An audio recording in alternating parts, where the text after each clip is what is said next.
Olá, seja bem-vindo aos Amigos Cast, o podcast dos Amigos do HC, em parceria com o Hospital de Clínicas da Universidade Federal do Paraná.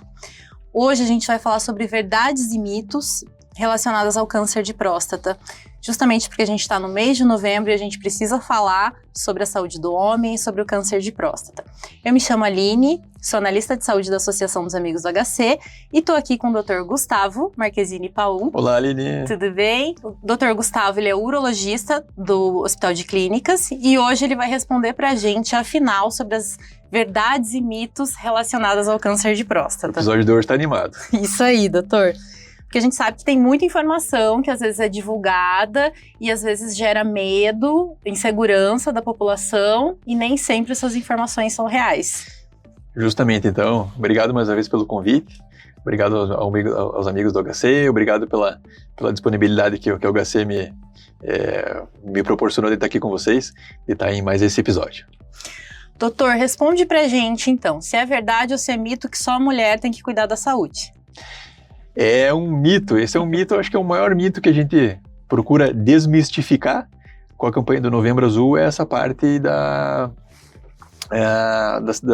saúde masculina, né, que precisa também ser melhor cuidada, assim como as mulheres cuidam tão adequadamente da sua saúde, o homem ele precisa começar a incorporar isso aí no dia a dia dele também, para que a gente talvez um dia possa chegar perto da expectativa de vida que vocês têm e que a gente não tem. Perfeito. Doutor, e é verdade que só homens idosos têm câncer de próstata? A doença só comete homens idosos? Olha, essa é uma afirmativa onde ela, em parte, ela é verdadeira. O principal fator de risco para o desenvolvimento do câncer de próstata é o fator de risco de idade. Então, os homens de idade mais avançada, eles são homens que eles têm uma maior prevalência do câncer de próstata quando comparado com os homens mais jovens, né? Então, sim, os homens mais velhos, eles são os homens que eles vão ter câncer de próstata. Dificilmente a gente vê um câncer de próstata abaixo dos 40 anos. Então, logicamente, em medicina nunca é nunca e nunca é sempre, mas eu acho que eu consigo contar nos dedos de uma mão, assim, quantos pacientes que eu vi durante toda a minha vida, ou então que colegas me falaram de pacientes com câncer de próstata abaixo dos 40 anos. Tá? Isso não quer dizer que homens abaixo de 40 anos não possam ter tumores, né? Então, por exemplo, o tumor o próprio tumor de testículo, né, é o tumor mais frequente na população masculina entre os 15 e os 35 anos de idade. Né? Agora, em se falando de câncer de próstata, sim, os homens idosos são aqueles que, aí a partir dos 40, 45, 50 anos, que vão ter um pouco mais de chance de desenvolver esse tipo de tumor. Ok. Mais uma coisa, se é verdade ou mito, se não há histórico familiar, as chances de ter a doença são mínimas. Se eu não tenho um caso de câncer de próstata na família, esse homem ele precisa se preocupar, ele não precisa se preocupar, se não existe nenhum caso, não vai ser com ele, é verdade ou é mito? Isso é um mito. A gente sabe que os homens, mesmo aqueles homens que não têm histórico familiar de câncer de próstata, eles podem sim, ao longo da vida, desenvolver o tumor de próstata. Aqueles homens que têm histórico familiar, eles possuem chances maiores de desenvolver tumores, mas é um mito muito grande de que se você não tem histórico familiar, que você não vai ter o câncer de próstata na tua vida. Isso. Até o doutor trouxe pra gente no episódio anterior, né? Se o principal fator de risco é o envelhecimento, então a principal causa relacionada seria o próprio envelhecimento por si só. Isso? Exatamente. Então, a gente sabe que a população que tem maior risco de desenvolver o câncer de próstata é aquela população acima dos 40, 45, 50 anos de idade, né? Uhum. E é nessa população justamente que a gente incentiva a procura pelo urologista para poder fazer os exames de rotina, né? Então, fazer um exame de PSA, fazer um exame de toque retal, eventualmente fazer algum outro exame adicional, né? Mas é nessa população onde a gente realmente vai precisar empenhar mais os nossos esforços aí nessa prevenção secundária. Certo. É verdade ou é mito que se não tem sintomas, esse homem não precisa se preocupar? Isso é mito. A gente sabe que o câncer de próstata, na época onde ele vai nos proporcionar mais chances de cura, é justamente numa época que ele não vai ter sintoma nenhum. né? Então, assim como a gente conversou no episódio anterior, o câncer de próstata, ele começa a desenvolver em 70%, 75% das vezes na parte periférica da glândula, onde ela está longe do canal urinário e, por consequência, o tumor ele precisa crescer muito mais para dar algum tipo de sintoma urinário, né? Um jato um pouco mais fraco, uma dificuldade miccional. Então, inicialmente, o tumor de próstata ele realmente não causa nenhum tipo de sintoma, e por isso todo o nosso esforço, né, e essa nossa tentativa da conscientização da importância da realização dos exames, mesmo na ausência de sintomas, porque justamente são esses tumores que vão nos proporcionar mais chances de cura desses pacientes. Perfeito. É verdade ou é mito que a dificuldade para urinar significa câncer de próstata? Isso é mito, né? A gente sabe que cânceres avançados, eles podem trazer dificuldade para urinar, mas na maior parte das vezes, Aline, essa dificuldade miccional ela acaba sendo decorrente de uma outra doença da próstata chamada hiperplasia prostática benigna. É uma doença que, apesar de ter muito menos chance de levar o paciente à morte, é uma doença que afeta muito negativamente a qualidade de vida dos homens.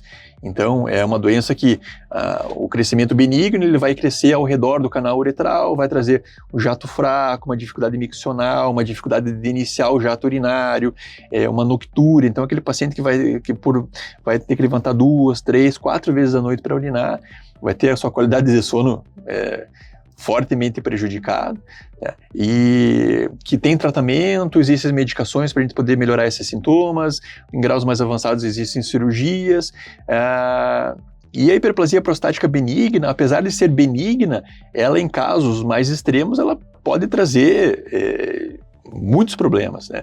Problema com infecção urinária, o próprio problema com insuficiência renal, vez ou outra a gente ainda vê pacientes que acabam desenvolvendo insuficiência renal pela hiperplasia prostática benigna. Problemas de retenção urinária, então o paciente, a urina trava, ele não consegue urinar, ele vai ter que ir na emergência passar uma sonda, o que é uma situação extremamente desconfortável. Então a hiperplasia prostática benigna também é foco da nossa atenção quando o paciente vem procurar a nossa ajuda, e isso acaba também sendo um motivo dos nossos cuidados para esses nossos pacientes aí que vêm procurar a nossa ajuda. E é verdade ou é mito que o exame de toque dói, doutor? O exame de toque ele não dói, tá? Habitualmente o exame de toque retal ele é um exame indolor. Existem algumas situações onde o exame de toque ele pode doer, especialmente quando o paciente tem uma situação chamada prostatite aguda, né? A prostatite aguda é uma das doenças que pode se desenvolver na próstata, que é uma inflamação, que é uma infecção da próstata, que vai trazer sintomas irritativos, sintomas obstrutivos, né? Então uma urgência miccional, uma diminuição da força do jato urinário, associado geralmente à febre, a mal-estar, à prostração.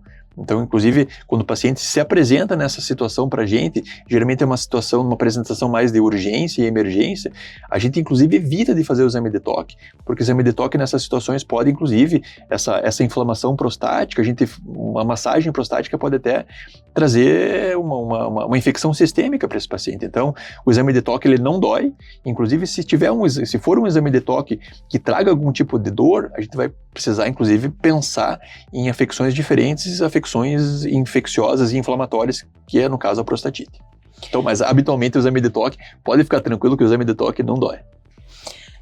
E doutor, é verdade ou é mito que a alimentação saudável ajuda a prevenir o câncer de próstata?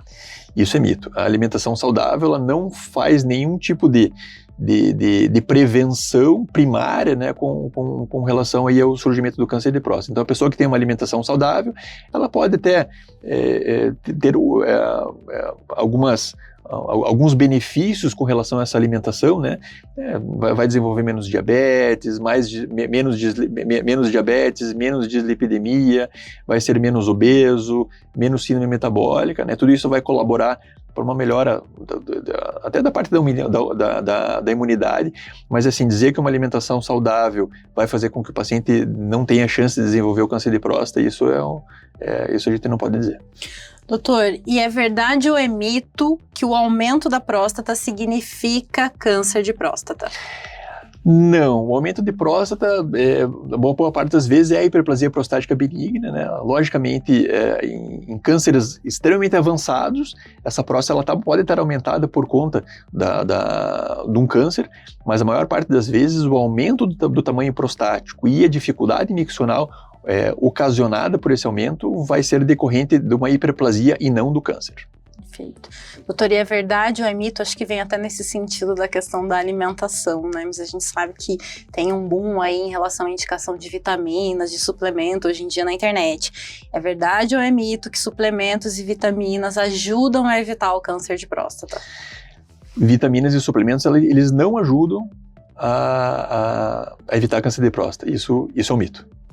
E sobre, até nesse sentido, e sobre a prática de atividade física, quem faz atividade física e está fazendo com frequência, com regularidade, que essas pessoas não precisam se preocupar em relação ao câncer de próstata, é verdade ou é mito? Precisam sim, e esses pacientes então não é porque tem uma atividade física regular, que se cuida, que não vai ter uma possibilidade de ter um câncer. Então mesmo esses pacientes que têm uma atividade física regular, que são pacientes saudáveis, eles ainda assim mantêm o risco de desenvolver o câncer de próstata ao longo da vida, e a gente sabe, Aline, que 1 a cada 6 homens ao longo da vida vai desenvolver o câncer de próstata. Tá? Então, isso não é um número desprezível, tá? Então talvez sirva até de uma motivação de... existe muito mais chance do paciente estar entre os 5 do que do 1 que vai desenvolver o câncer, né? Mas isso não quer dizer que o paciente não vai desenvolver. Então, se ele tiver aí o desprazer de estar naquele que vai desenvolver o câncer, né? Então, se ele puder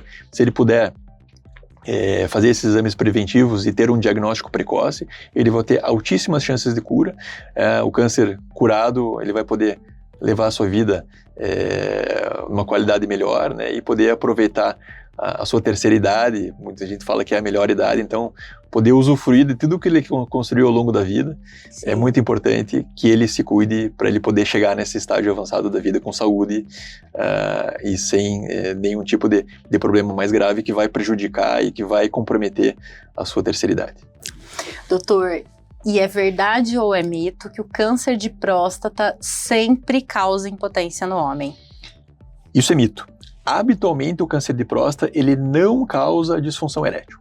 Então, o que é confundido vez ou outra é que assim, a cirurgia que é realizada para o tratamento do câncer de próstata, ela é uma cirurgia chamada prostatectomia radical, onde existe uma porcentagem desses pacientes que pode desenvolver uma disfunção erétil pós-cirúrgica, né? Então, quando o médico cirurgião vai retirar a próstata, ou mesmo quando esse homem trata esse tumor com radioterapia, os nervos da ereção eles podem ficar cometidos, ou então de modo parcial ou de modo definitivo.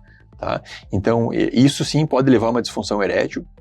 Com as tecnologias mais modernas, né, cirurgia laparoscópica, especialmente a cirurgia robótica, as chances de disfunção erétil elas caíram bastante, mas elas ainda existem.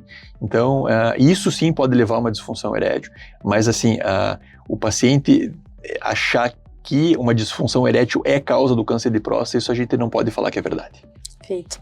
E é verdade ou é mito que sempre existe uma relação genética com câncer de próstata? Isso, em parte, é verdade. A principal causa, né, das neoplasias, de modo geral, né, são causas genéticas. Né? Tanto que, depois do fator de risco de idade, os principais fatores de risco para o desenvolvimento do câncer de próstata são o histórico familiar, né? Histórico familiar de câncer de próstata, o próprio histórico familiar de câncer de mama. Né? Então, a parte genética, ela influi fortemente na origem de um tumor prostático, de um câncer de próstata. Doutor Gustavo, agradeço novamente, foi muito importante, as informações foram de grande valia, são informações importantes para os homens ficarem atentos em relação à sua saúde, acho que não só para os homens, né, para toda a população ficar atenta, para recomendar em casa, para as esposas, para as filhas, a gente que convive com os homens, dá aquela puxadinha de orelha para os homens que não estão se cuidando também. Então, agradecendo novamente a oportunidade, todas as informações que o doutor trouxe para a gente. Então, eu que agradeço a oportunidade de estar aqui com vocês e lembrar que não é só novembro que é um mês de prevenção, da saúde masculina. Então, novembro é um mês que ele, historicamente, ele está associado à saúde masculina, mas a saúde masculina ela não começa no 1º de novembro e acaba no 30 de novembro. A saúde masculina ela começa no 1º de janeiro e vai até 31 de dezembro. Né? Então, esse mês ele serve para tentar conscientizar aquelas pessoas que ainda não se cuidam, aquelas pessoas que ainda estão nesse déficit, ainda estão nesse débito, digamos assim, né, com a saúde, né, mas a saúde masculina, ela começa logo no começo do ano, ela começa quando a gente pensa em hábito de vida saudável, em atividade física regular, em medicina preventiva, onde entram os cuidados médicos, né, então, e não só câncer de próstata, toda a saúde masculina, a questão de hábito de vida, a questão de qualidade de vida, de qualidade de relacionamento, a questão da fertilidade, né, tudo isso está relacionado à saúde masculina. Então, trazer isso aí e trazer que o Hospital de Clínicas, ele é o maior hospital público do Paraná. A gente integra aí a rede do Sistema Único de Saúde, onde a gente tem aí a plena possibilidade e a gente recebe encaminhamentos do município, do próprio estado, né? E a gente está preparado para atender toda essa população. Então, essa população que começa o atendimento na rede básica, se o pessoal da rede básica julga necessário o encaminhamento para o hospital terciário, a gente vai acolher esses pacientes. Todos os meses a gente opera diversos cânceres de próstata com as tecnologias das mais avançadas. Então a gente tem cirurgia laparoscópica, a gente tem os métodos mais avançados de tratamento da hiperplasia prostática benigna também. E então a gente está aí justamente para poder colaborar com a sociedade, né? E a gente tenta fazer isso da melhor modo possível. Então contem sempre com a gente, população que tá nos acompanhando. Não tenha medo do diagnóstico. O diagnóstico é só boa parte das vezes uma fase inicial.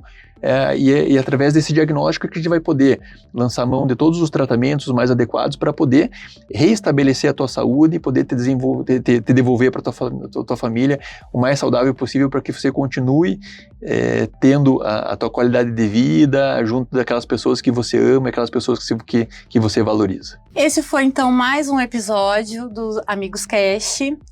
Na próxima semana a gente vai fazer um boletim de saúde, vai trazer algumas informações e notícias de saúde. Então, pessoal, não deixem de deixar a curtida de vocês, comentem, compartilhem, sigam a Associação dos Amigos do HC. Na próxima semana a gente traz então um boletim de saúde com informações de saúde e no próximo mês a gente vai falar sobre o Dezembro Laranja, que é sobre o câncer de pele. Então aproveitem para deixar as dúvidas de vocês.